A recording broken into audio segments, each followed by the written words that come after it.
Hi, my name is Colton Horn, and today I'm going to be talking about Mary Eleanor Wilkins Freeman's short story, The Revolt of Mother. So to give a brief background on Mary Eleanor Wilkins Freeman, so you know her name is very long, so from this point out, I'll just refer to her as Mary.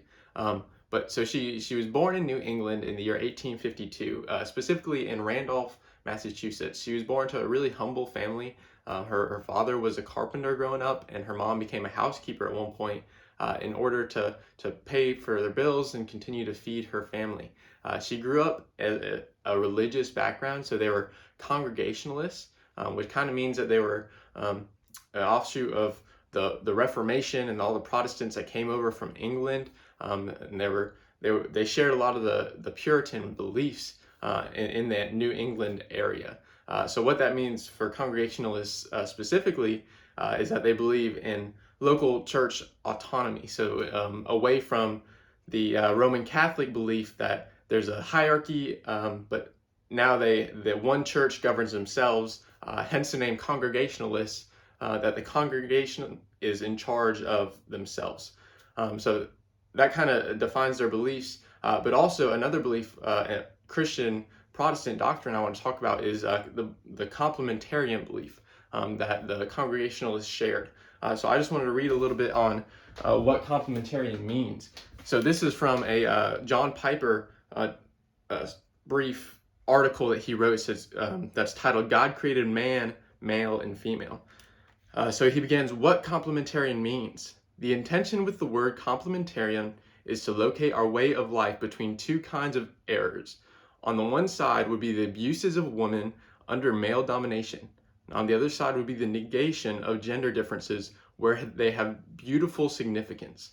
This means that on one hand, complementarian acknowledge and lament the history of abuses of women personally and systematically, and the present evils globally and locally in the exploitation and diminishing of women and girls, and on the other hand, complementarians lament the feminist and egalitarian impulses that minimize God-given differences between men and women and dismantle the order God has designed for the flourishing of our life together. So complementarians resist the impulses of chauvinistic, dominating, and abusive culture on the one side, and the impulses of a sex-blind, gender-leveling, unisex culture on the other side. And we take our stand between these two ways of life, not because the middle ground is a safe place, which it emphatically is not, but because we think this is a good plan of God in the Bible for men and women, very good, as he said in Genesis 1.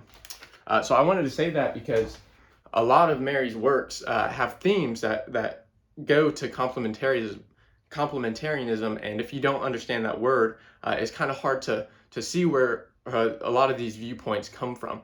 So a lot of her, or several of her works, do share these themes, but her works go all the way from religious poetry and like children's stories all the way to horror. So she shares a really wide range of writing styles, but today we're going to be talking about her short story, The Revolt of Mother. So the story begins with introducing us to a mother and a father, Adoniram and Sarah Penn.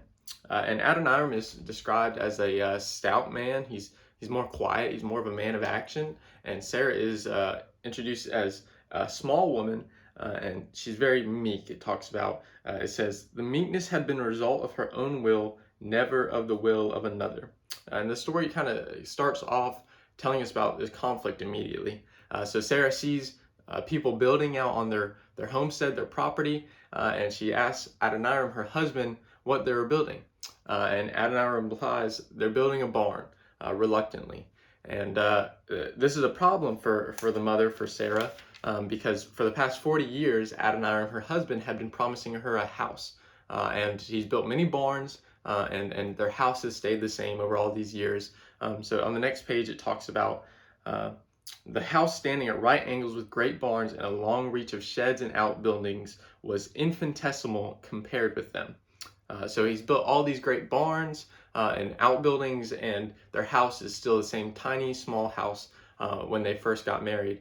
Adoniram is better off than most of the other men in town, and yet they still have a smaller home than most of the people that they know around them.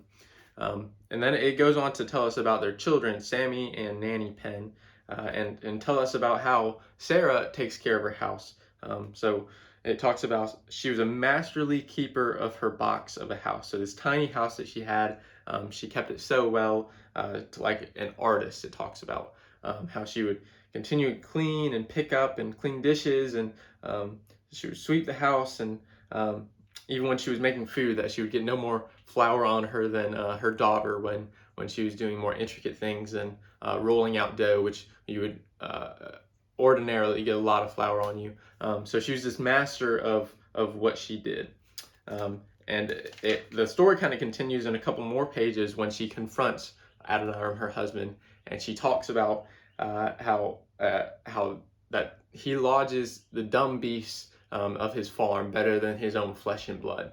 So she kind of talks through all these legitimate reasons as to why they need a bigger house. Here it talks about how their daughter Nanny is going to get married, and that she's embarrassed to get married in this tiny house that they have, and how he's been promising this house for so long, and they still don't have it, and how they've been raised in just 2 or 3 tiny rooms in this house, and they have so much outside their house, and yet their house is still so small.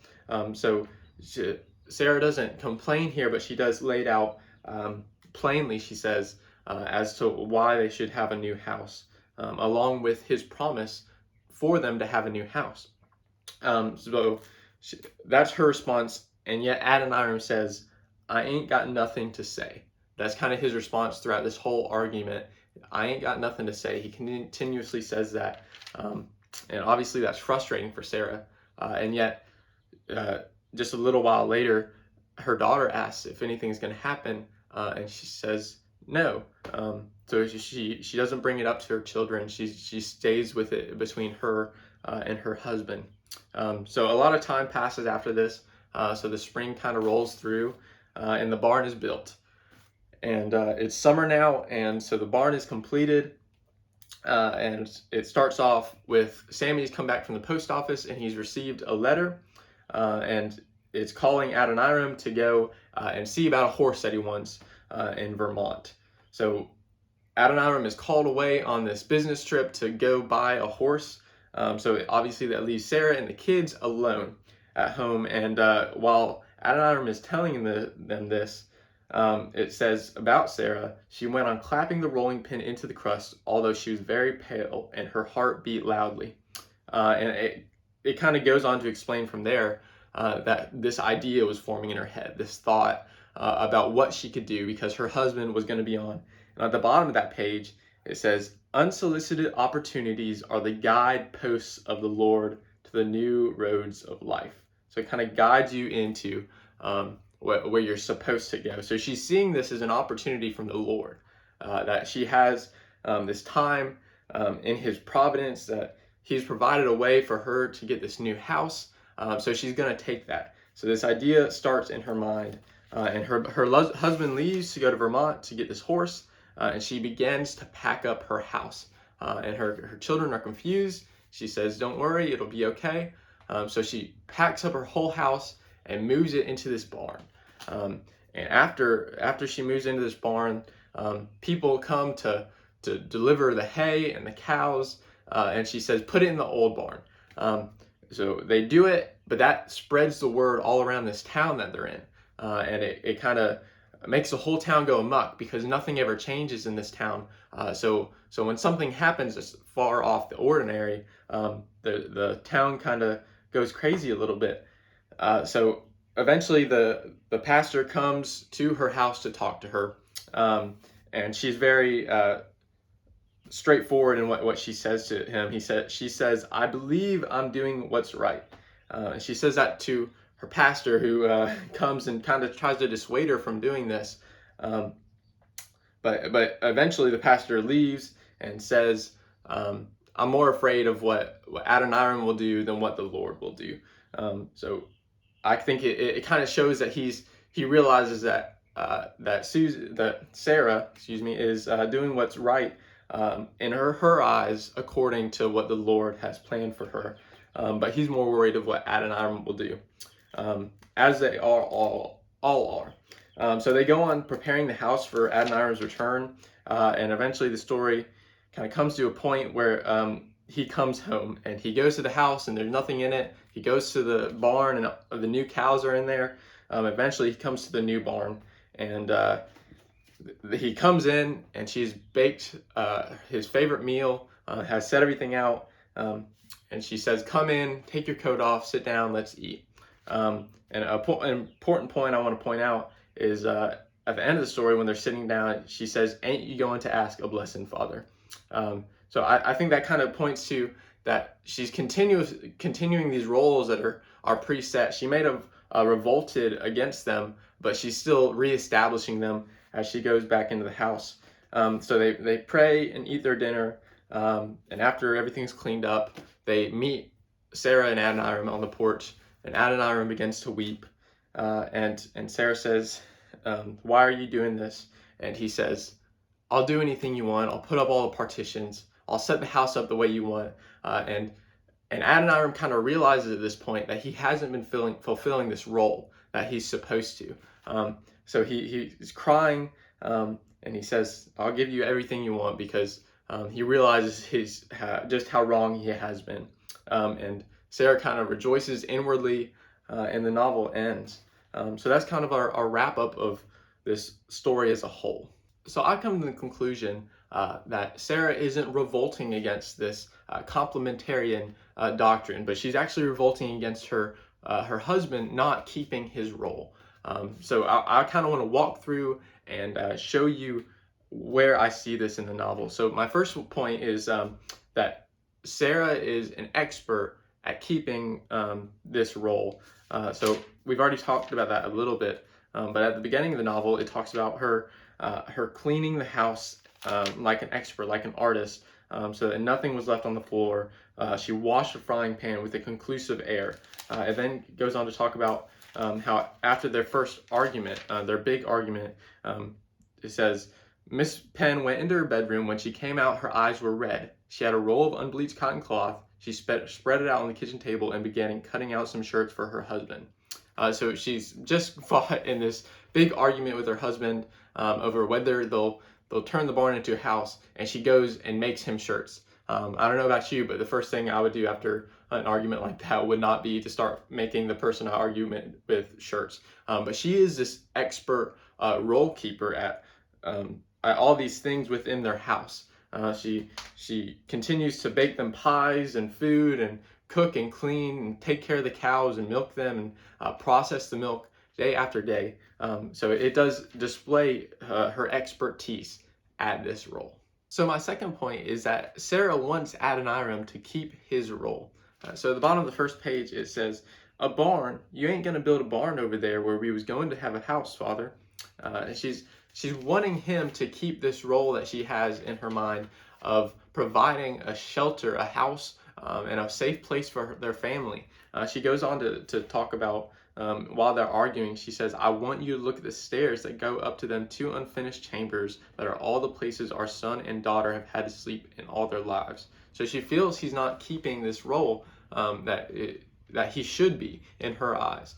So she is wanting him and arguing for him to build them a new house that's safe, that's tight and warm, that's as good as his dumb beasts have to sleep in.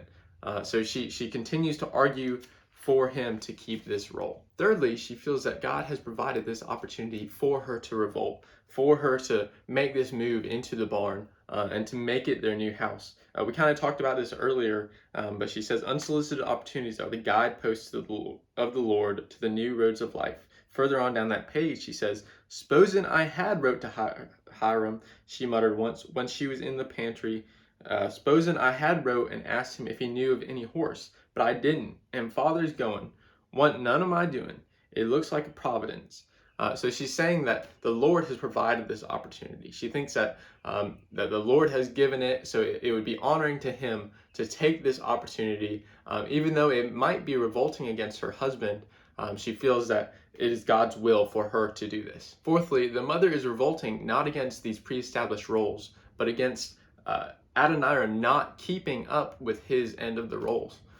So we've already talked about how she continues to keep her house up in the beginning of the story, but all throughout the story, even after they move into the new barn. She continues to feed her family. She continues to clean the house. She continues to sew and do all these things that align with her roles. And we talked about earlier how Adoniram began to weep at the end of the story.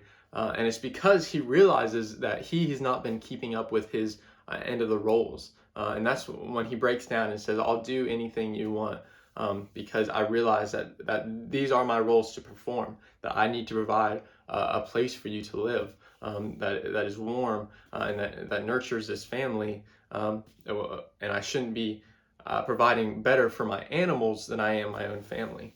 So she's revolting against him not doing this, not the roles that they are set in. And lastly, Sarah is reestablishing these preset roles even after her revolt.